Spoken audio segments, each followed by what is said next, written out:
Prieš kelias savaitės gavau pakvietimą į klasės susitikimą. Šiandien pirmą kartą po 10 metų atsiprašome už nesklandumus.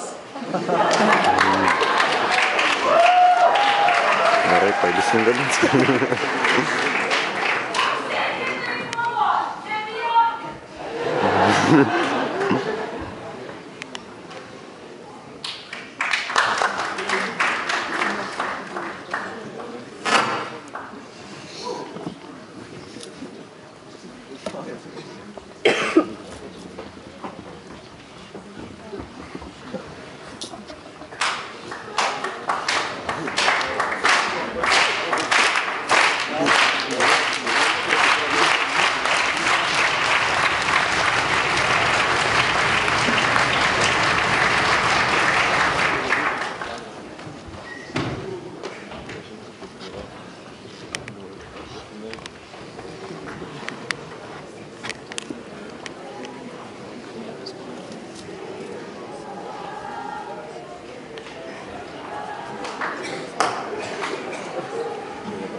Iš 5 minutės jau šūdą filmuoju.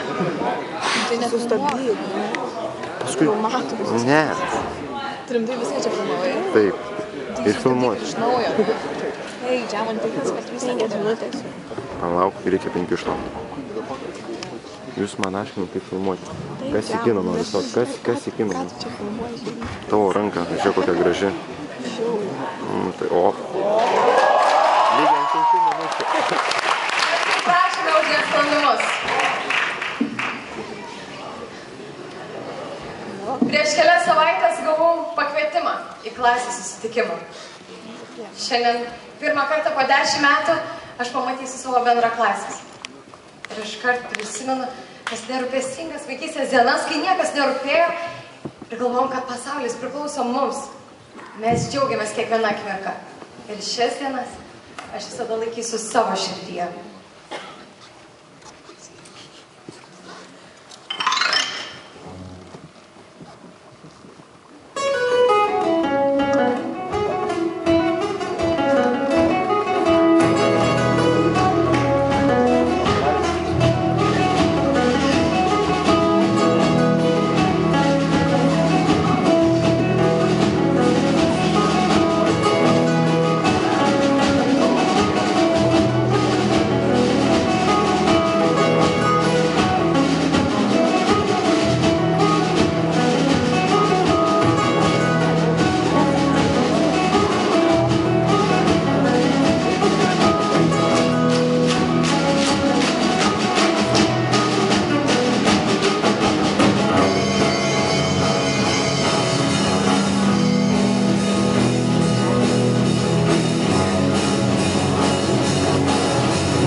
nerūpestingų dienų atėjo pats sunkiausias momentas mūsų gyvenime. Tai buvo paauglystė. Kai mokytojai grasino, kad koridoriaus gale parodys, kaip ugnikalnis išsiveržia, arba kaip valytojas lieps mums valyti spinteles. O kas mums? Mes galvojam, kad aplink mus sukasi visas pasaulis.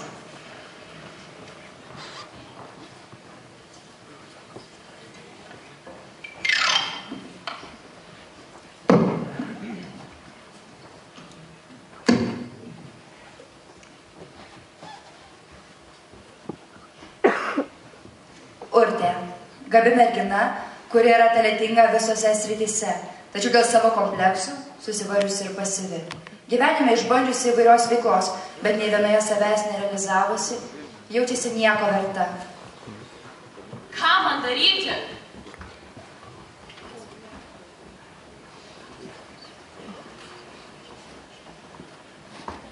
Austė, darbšti, protinga, tačiau mokslo atžvilgiu ne pati pavyzdingiausia mokinė. Tam turi daug įtakos jos draugai. Kad pritaptų prie jų, jie atsisako savo prioritetų ir tikslų. Austė žino, jog jei nutrauktų ryšius su savo bičiuliais, pasiektų daug daugiau. Bet ji bijo lik viena. Aš nenoriu lik viena.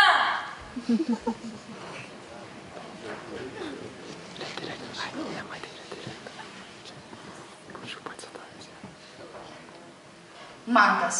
Motyvuotas ir darbštus. Paskatintas tėvų, jis pasirinko medicinos profilį ir ketina studijuoti būtent ją. Beje, laisvalaikiu jis tapo. Tapydamas jaučiasi savimi. Aš noriu piešti!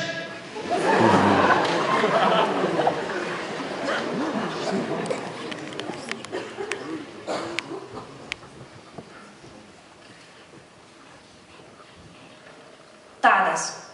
Jo pažymiai prasti. Mokyklos vadovybė jam išsako daug priekaištų. Gyčio nemėgsta klasės draugai, todėl kiekvieną dieną jis susiduria su sunkumais mokykloje.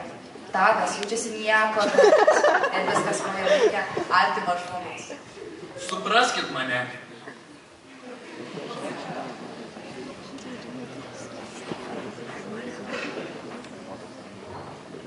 Viktorija. Ji mokosi tik geriausiais pažymiais ir ateityje planuoja įstoti į vieną iš geriausių pasaulio universitetų. Tačiau jos gyvenimas radikaliai pasikeitė dėl 9, gauto iš praeito kontrolinio. Dabar mergina mano, jog nieko gyvenime nepasieks ir baiminasi dėl savo ateities. Aš žlugus.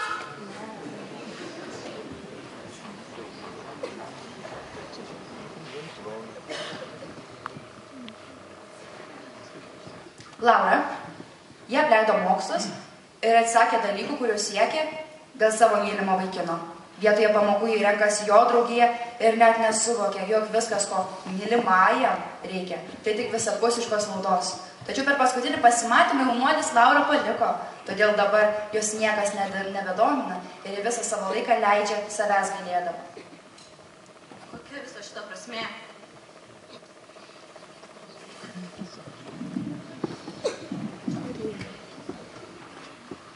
Netrukus turėtų pasirodyti ir mano bendra klasė.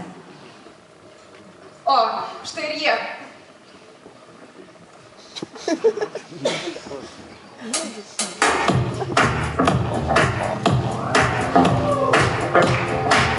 O, mano gabalas.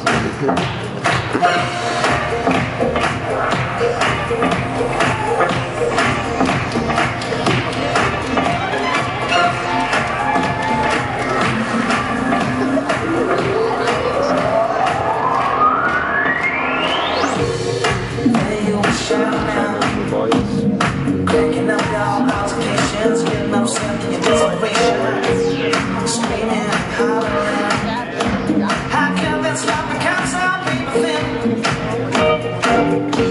you're being so hard to get? You're making me sweat just to hold your attention. I can't give you nothing more if you ain't giving nothing to me. Let's kick it.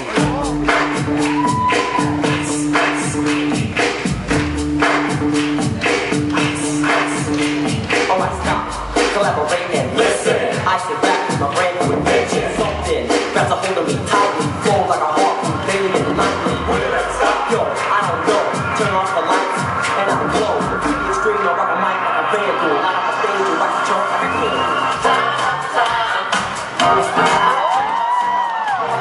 Just to make sure I can do anything that you want.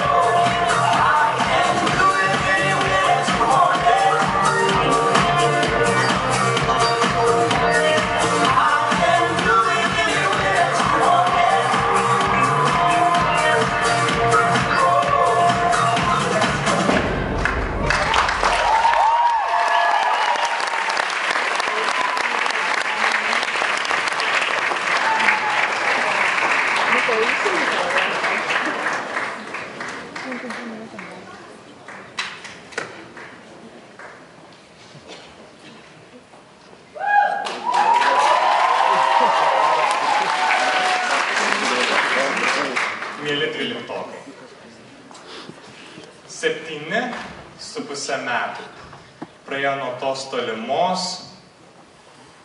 rugsėjo 1 dienos, kuomet daugelis iš jūsų buvote paskirti į savo klases, kurios tapo jūsų naujomis didelėmis šeimomis, ir pas auklėtojus, kurie tapo jūsų naujais gyvenimo vedliais. Tada, kai į mokyklą reikėjo eiti 12 valandą dienos, o klasėse iš vieno krašto į kitą nuolat skraidydavo pokariniai lėktuvėliai, bei už nuobaudas po pamokų tekdavo likti šveisti mokyklos sienų, 12 klasė atrodė lyg tolimas horizontas. Toks tolimas, jog niekas net nesusimastydavo, kad štai ateis diena, kai sėdėsite ir klausysitės 11-okų jums paruošto pristatymo 100-dienio proga. O dabar, kai sėdite čia ir kai pažvelgėte atgal, paskutiniais savo mokyklos metais, ką matote? Kokį kelią nuėjote? Kaip išaugote patys ir kaip padėjote augti kitiems? Mes 11-okai, padėdami jums atsakyti į šitą klausimą, tvirtiname, jog jumise mes matome drąsą ir pavyzdį. Drąsa, su kuria jūs pasitinkate savo naują gyvenimo etapą, mus tikrai įkvepia. O jūs, kurie esate nepaprastai apdovanoti ir nepaprastai protingi, jūsų pavyzdys mumise pačiose formuoja mūsų vertybės ir mūsų idealus. Būdami 12-okai, jūs esate lyg kelrodė žvaigždė mums, kurie būdami jaunesni už jūs. Būdami jaunesni už jūs, žvelgiame jūs su pagarba ir susižavėjimu. Pasitikdami šitas paskutinės 100 dienų, kurios liko jums mokykloje, mes ir patys džiaugiamės, kad galėjome visus tos metus iš jūsų mokytis ir su jumis kartu augti.